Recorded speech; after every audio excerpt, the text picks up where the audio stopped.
1,00,000 మంది శివభక్తులతో కలిసి మహారుద్రాక్ష పూజలో పాల్గొనండి. వెంటనే కాల్ చేసి మీ పేరును నమోదు చేసుకోండి.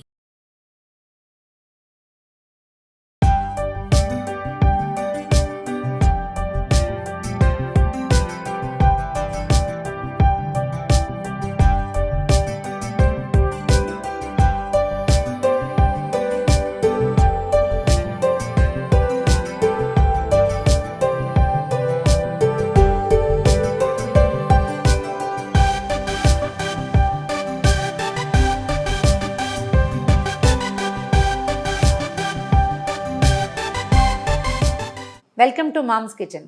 మామిడికాయతో ఊరగాయలు 3 రకాలు చూసాం ఆల్రెడీ తోటలో. ఆవకాయ, ముక్కల పచ్చడి, తర్వాత గుజ్జు పచ్చడి.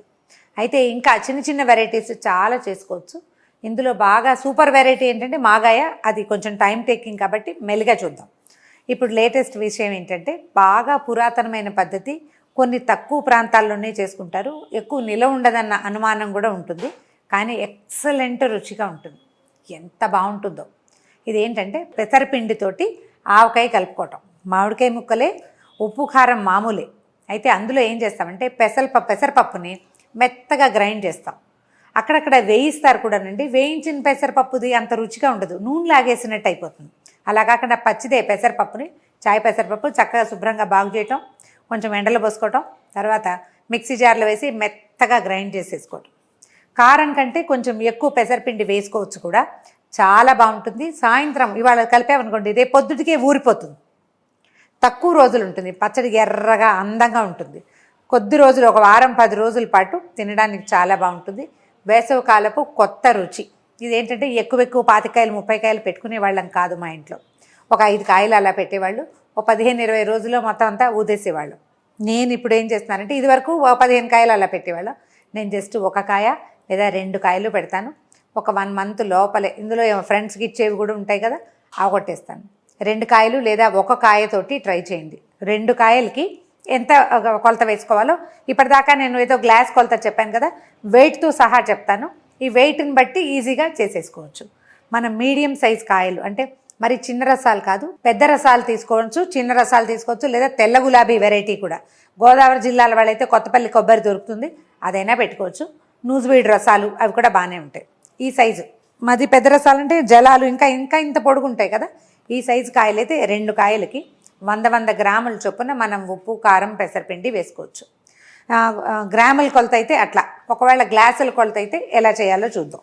ఇవాళ రేపు మనం మెజరింగ్ కప్స్ వాడుకుంటాం కదా, కప్పు కొలత అని ఇట్లాంటివి కనపడుతుంటాయి. ఇందులో ఒకటి పెద్దవి చిన్నవి వరుసగా వస్తాయి కదా. Cup, 1/4 cup, 1/2 cup, 1/4 cup, 1 spoon అలా కొలత. ఇప్పుడు మామూలుగా ఇది అన్నిటికంటే పెద్ద కప్పు. ఈ కప్పు కొలతతోటి దీని నిండుగా కనుక తీసుకుంటే ఇంచుమించుగా ఒక 100 గ్రాములు అవుతుంది కారం. ఈ కొలతతో తీసుకోండి. ఒకవేళ ఇది తీసుకున్నాం అనుకుందాం. దీంతో అయితే 1 కప్పు కారం, 1 కప్పు పెసరపిండి, 1/4 కప్పు ఉప్పు. ఇదే లెక్క. అదే మనం గ్రామ్స్లో తీసుకున్నాం అనుకోండి, 100 గ్రాముల ఉప్పు, 100 గ్రాముల కారం, 100 గ్రాముల పెసరపిండి. ఎందుకంటే ఉప్పు 100 గ్రాములు, కారం 100 గ్రాములు సమానమైన కొలత రావు మనం పాత్రలతో కొలిచేటప్పుడు. సో ఈ గ్రామ్స్ కొలతతోటి కనుక తీసుకుంటే మీకు చాలా కంఫర్టబుల్గా అయిపోతుంది. ఆవకాయ ముక్కలు తరుక్కున్నట్టుగానే ఇట్లా టెంక ఉండేలాగా తరుక్కోవాలి. కాయలు గట్టిగా, ముదురుగా, మంచి పీచున్న రకం, బాగా ఊటొచ్చే రకం చూసుకోవాలి. ఇప్పుడు కాయలో ఊట ఉందనుకోండి, మనం పోసిన పిండి సమంగా సరిపోతుంది. ఊట తక్కువ ఉంటే కనుక పిండి ఎక్కువగా అనిపిస్తుంది, పులుపు అవి సరిగ్గా దిగవు. ఊటగా ఉండే కాయలను చూసి చక్కగా మంచి రసాలు తీసుకోండి. ఇప్పుడు 2 కాయల ముక్కలు ఇవి అన్నీ కూడా ఈవెన్గా తరగటము, తర్వాత దీంట్లో ఉండే జీడి, ఈ మధ్యలో ఉండే రేపరు చక్కగా తీసేయండి. ఓకే, చూద్దాం. అన్నీ కొలిచి పెట్టామండి. ఇది కనిపిస్తోంది కదా, 1/4 కప్పు పూర్తిగా లేదు ఇది ఉప్పు. తర్వాత 1 కప్పు కారం, 100 గ్రాముల కారం. పెసరపిండిని, పెసలని ఇలా పిండి చేశాను. అదే పెసరపప్పుని. దీన్ని ఏం చేసామంటే కొంచెం జల్లించేసి బరక, గింజలు లేకుండా చూసుకోండి. బరగ్గా ఉంటే ఊరే కొందికి గ్రాన్యూల్స్ లాగా కనపడి అంత రుచిగా ఉండదు. అందుకని మెత్తటి పిండి చేసుకుంటే బాగుంటుంది. ఈ పిండి కూడా కలిపేద్దాం.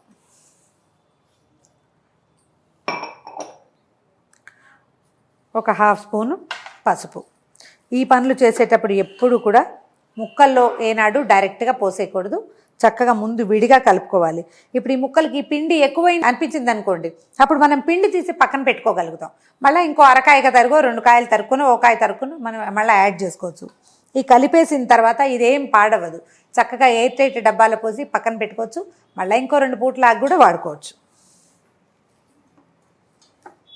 వీటికి ఏంటంటే తాలింపులు తిరగమాతలు ఏముండవు. ఆవకాయలాగానే పచ్చి నూనె పోసేస్తాం.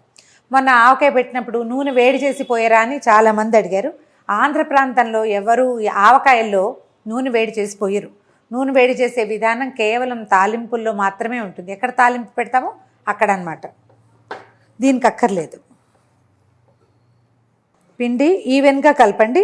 సాధారణంగా జనరల్ కొలత ఏంటంటే ఒక పిండి 2 ముక్కలు కొలత.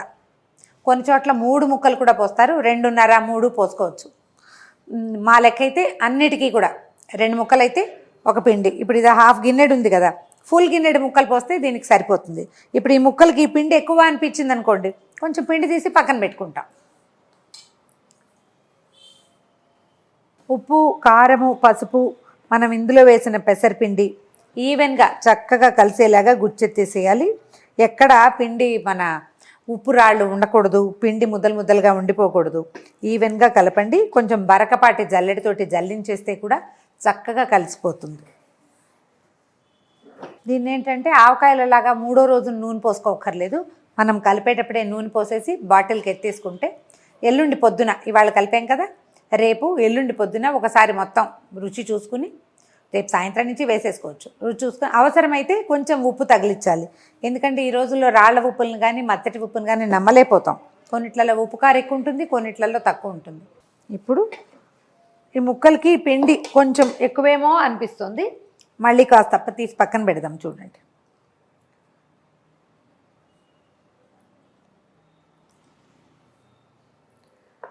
ఇది సరిపోవచ్చు. ముక్కలు కలిపాక కావాలనుకుంటే మళ్ళీ కలుపుదాం.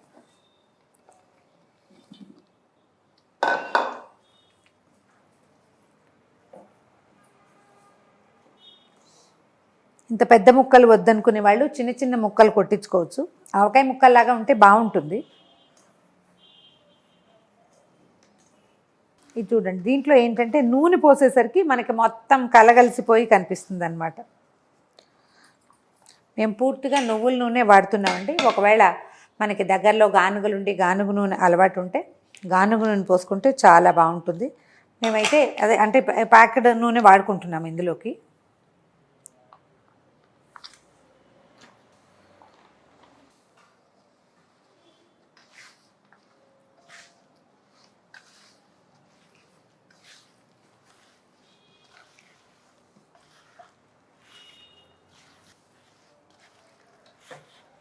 ఇట్లా సరిపడా నూనె పోసేసి కలిపేసేయాలి. ఇప్పుడు చూడండి, ముక్కలు ఇది కలిపి ఎంత బ్యూటిఫుల్గా కనపడుతుందో. ఇప్పుడు ఇలా ఉన్నది ఒక 5-6 గంటలు నానేసరికల్లా, అసలు రేపు పొద్దుటికల్లా ఇది ఇందులో నుంచి పల్చగా ఊట బయటకు వచ్చేస్తుంది. ఇప్పుడే ముట్టుకుంటుంటే ముక్కలు మెత్తగా చల్లగా తెలుస్తున్నాయి అన్నమాట, తడుస్తోంది లోపల నుంచి. ఉప్పు తగిలేసరికి వస్తుంది కదా. ఈ పెసరపిండి అంతా నాని ఎక్సలెంట్ రుచిగా ఉంటుంది. సాధారణ ఆవపిండిలో ఆవకాయలో వేసినట్టుగా ఇందులో మనం మెంతులు కానీ లేకపోతే మన శనగలు కానీ వేసుకోం.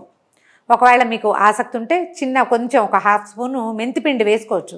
కానీ ఈ పెసర వాసన రాకుండా మెంతి వాసన వచ్చేస్తుంది. అందుకని కొన్ని ప్రాంతాల్లో వేస్తారు, కానీ మేమైతే అది పూర్తిగా రూల్డ్ అవుట్. పూర్తిగా పెసరపిండితోటి ట్రై చేసి చూడండి. ఇది కొంచెం కొత్త రుచిగా తెలిసిన వాళ్ళు ట్రై చేయండి. ఆల్రెడీ తెలిసిన వాళ్ళు ఇందులో ఏదైనా చిన్న చిన్న మార్పులు మీరు చేసేటట్టయితే అవి కామెంట్స్ రూపంలో తెలియచేయండి.